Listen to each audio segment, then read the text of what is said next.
अस्सलाम वालेकुम, this is Aneela Shahzad with Global in 5 minutes.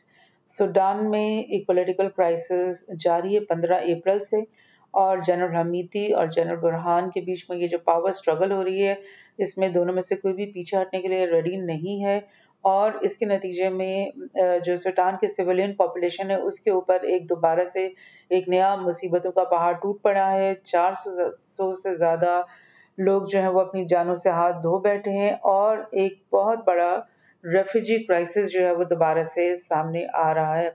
और इस सिलसिले में मैं आपको थोड़ा सा ये बता दूं कि इससे पहले भी ये जो एरियाज हैं ये कॉन्फ्लिक्ट प्रोन एरियाज हैं, और इनमें लाइक रेफ्यूजीज का पहले भी प्रॉब्लम बहुत ज़्यादा चलता रहा है। ये मैप जो है ये स्टैटिस्टा ने 2021 में ये रिलीज किया था। उन्होंने ये बताया कि ये जो दुनिया में सबसे top 10 origin countries of displaced people across borders, ये उनका टॉप 10 जो कंट्रीज हैं वो इसमें दिखाए थे उन्होंने।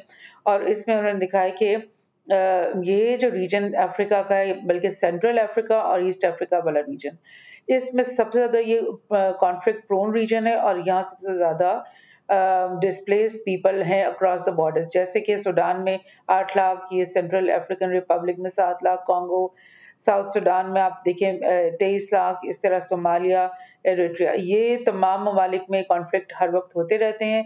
इन ममालिक को इंडिपेंडेंस भी लेट मिली थी, यानी 1960s की दिहाई में मिली थी। और यहाँ से जो कॉलोनियल इनके मास्टर्स थे उन्होंने जाने के बाद भी इन ममालिक में रेबल फोर्सेस को और प्रॉक्सी वॉर्स को मतलब फ्यूल करते रहे, और ताकि उनका इन्फ्लुएंस यहाँ पर कायम रहे और इनके जो मिनरल वेल्थ है उसके ऊपर इनका कब्जा रहे। तो लिहाजा ये जो कंट्रीज हैं अफ्रीका के बहुत सारे, इंक्लूडिंग दीज, यहाँ पर तो कॉन्फ्लिक्ट बहुत ही ज्यादा है। इसका न्यूज़ हम देखते हैं फ्रेश जो क्या हो रहा है। ये इंटरनेशनल रेस्क्यू कमेटी है, इन्होंने बोला कि thousands of Sudanese refugees traumatise, hungry and dehydrated, यानी बहुत बुरे हालात में चैड की तरफ भागते हुए आ रहे हैं। और एक्सपर्ट्स कह रहे हैं कि 1 लाख से ज़्यादा जो है वो रेफ्यूजीज जो हैं वो इसी कॉन्फ्लिक्ट की वजह से पहुंच जाएंगे चैड के अंदर। इसके अलावा मैं आपको बताती हूँ, यूएन रेफ्यूजी एजेंसी है वो ये कह रही है कि 8 लाख से ज़्यादा जो है सूडान से इस क्राइसिस के नतीजे में लोग भागेंगे, और चैड में नहीं बल्कि बाकी और जो बॉर्डर कंट्रीज हैं वहाँ पर भी ये पनाह लेंगे। तो चैड में तो शायद 1 लाख जाएं, लेकिन बाकी ममालिक जो इर्द गिर्द के वहाँ पर ये भागकर 8 लाख लोग जो है एस्टिमेटेड यहाँ से निकलेंगे। यानी टोटल आप समझ लो कि कितने बढ़ जाएंगे रेफ्यूजीज जो कि पहले से भी लाखों में बाहर मौजूद हैं। Sudan crisis sparks fresh wave of Darfur refugees into Chad। ये वही न्यूज़ कि चाड के अंदर डारफुर रीजन से जो है वो भागते हुए आ रहे हैं। ये मैं आपको एक मैप दिखाती हूँ पहले कि यहाँ से जब भी डिफरेंट कॉन्फ्लिक्ट्स होते हैं, तो जब अगर सूडान में कोई कॉन्फ्लिक्ट हो रहा है, डारफुर में हो रहा है, तो वहां से लोग भाग के चैड चले जाएंगे। चैड में कोई कॉन्फ्लिक्ट हो रहा है, वहां से भाग कर के वापस वो सूडान आ जाएंगे। यहाँ से भाग के वो CAR में चले जाएंगे, डारफुर से भाग के CAR में चले जाएंगे। लाइक ये एक बॉर्डर्स जो हैं ये इतने स्मजी हो चुके हैं, क्योंकि यहाँ पे कोई कंट्रोल तो है नहीं, और कॉन्फ्लिक्ट्स हर वक्त आपस में सिविल कॉन्फ्लिक्ट्स चलते रहते हैं। तो मतलब सिविलियन पॉपुलेशन का क्या काम है कि वो अपनी झोपड़ियां उठाएं और अपनी जानें बचाने के लिए कभी बॉर्डर से उधर भाग रहे हैं, कभी बॉर्डर से इधर भाग रहे हैं। So this is the social situation of this conflict prone conflict zones of Africa, Central Africa especially। ये एक और न्यूज़ है।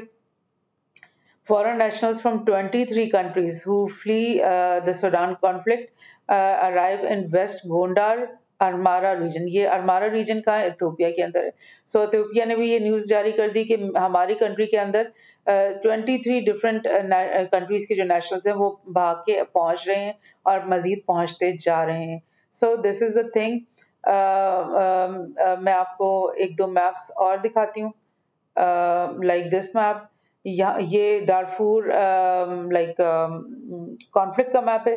इसमें आपको दिख रहा है कि जब डारफूर कॉन्फ्लिक्ट हो रहा था उस वक्त इंटरनली प्लेस्ड डिस्प्लेस्ड लोगों के कैंप्स अंदर डारफूर रीजन के अंदर कितने सारे बन गए थे। यानी इन लोगों को अपने घर, अपने विलेजेस, अपने खेत छोड़ करके भाग करके वीरानों के अंदर जा करके पनाह लेनी पड़ती है, जहाँ पर ना इनका कोई रोजगार होती है, ना ही मतलब ये बाहर की जो फंडेड एड के ऊपर इनको 2 वक्त की खाना मिल रहा होता है और कोई सिस्टम नहीं होता। वो होते हैं रेफ्यूजी कैंप्स। इसी तरह से ये लोग भाग करके जब चैड में आते हैं तो ये देख लें आप, पूरा चैड का बॉर्डर जो सूडान के साथ है वो lined up with different refugee camps है।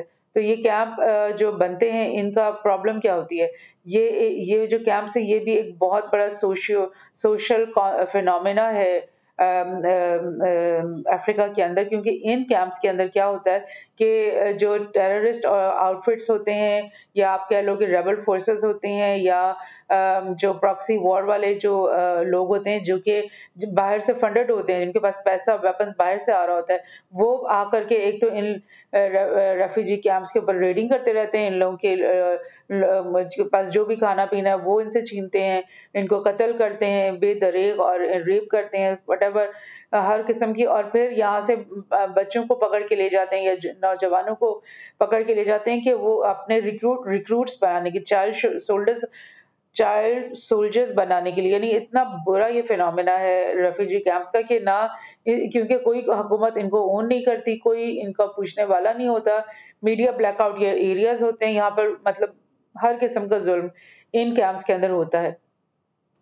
इस तरह मैं आपको एक दो मैप्स दिखाती हूँ।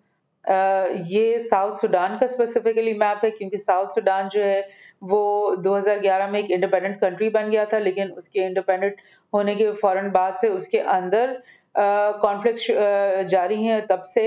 और इसके अंदर आप देख रहे हो ये ब्लू स्पॉट्स हैं जिसमें उसके इंटरनली डिस्प्लेस्ड लोग हैं, और ये बाहर देख रहे हो कि सूडान के अंदर, इथियोपिया के अंदर, युगांडा के अंदर और कीनिया के अंदर जा जाके इनके जो रेफ्यूजीज हैं वो पनाह गुज़ीन हुए हुए हैं। और फिर क्या होता है कि कीनिया के जो लोग हैं वो उनकी हुकूमत हो गई या उनके अंदर रेबल फोर्सेस हैं, वो इनका फ़ायदा उठाएंगे और इनकी मदद से वो एक फोर्स बन जाएंगे जो कि इंटरफियर कर सकती है, इंटरवीन कर सकती है साउथ सुडान के मामलात में। इसी तरह युगांडा के पास भी ये पावर आ जाएगा कि वो इन्हीं रेफ्यूजीज को यूज करके इन्हीं के मतलब रेबल फोर्सेस बनवा कर और फिर अपनी मर्जी से मतलब साउथ सुडान के अंदर इंटरवेंशन करे। ये पॉलिटिकल सिस्टम अफ्रीका में फिर चलता है।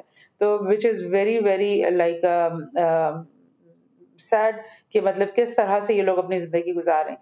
ये आपको सूडान का एक और मैप दिख रहा है जिसमें ये यूएन की एक एजेंसी ने ये मैप निकाला है जिसमें उन्होंने बताया कि सूडान के अंदर कितने मुल्कों से लोग आकर के पनाह गुज़ीन हुए हैं। यानी इरिट्रिया में भी कॉन्फ्लिक्ट चलता है, सीरिया में, इथियोपिया में कॉन्फ्लिक्ट चल रहा होता है, सीआर चार्ट, इन तमाम ममालिक में भी कॉन्फ्लिक्ट चल रहे होते हैं। और वहां से ओरिजिनेट होकर के जो रेफ्यूजीज इनके मुल्क में आते हैं वो देख लें कितने ज्यादा हैं कि वो, और नाइल के करीब सबसे ज्यादा वो आकर के बैठे हुए हैं। इसी तरह गसाला रीजन में बैठे हुए हैं, इस तरह से ये साउथर्न सूडान में बैठे हुए। सो बहुत बुरी सिचुएशन है। और एक और लास्ट में मैप आपको दिखाती हूँ साउथ सूडान का, कि जिसमें युगांडा से, सूडान से, इथियोपिया से, कीनिया से और कॉन्गो, इन सब ममालिक में सूडान के लोग भाग करके गए हुए पनाह लेने के लिए। और ये टोटल जो है 23 लाख पीपल हैं जो कि मुख्तलिफ ममालिक में मौजूद हैं। So this is the case कि ये जो कॉन्फ्लिक्ट है, मतलब सूडानी जो गवर्नमेंट है या अथॉरिटीज, उनको कुछ मतलब इंसानियत अगर उनके अंदर हो तो वो पहले ये सोचें कि यार हमारे लोग तो पहले ही मुसीबतों में, झोंपड़ियों में गुजारे कर रहे हैं, रेफ्यूजी कैंप्स में लाखों की तादाद में इधर उधर डिस्प्लेस हुए हैं। हम उनको उनके लिए कोई वेलफेयर करने के बजाय हम मजीद उनको अपने लोगों को भगा रहे हैं, और वो मजीद जाने बचाने के लिए जो मुख्तलिफ ममालिक में भाग रहे हैं।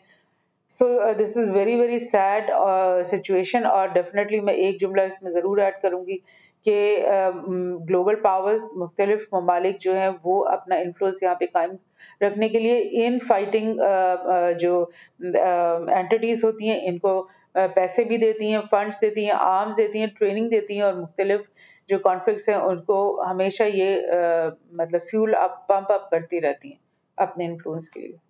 Thank you.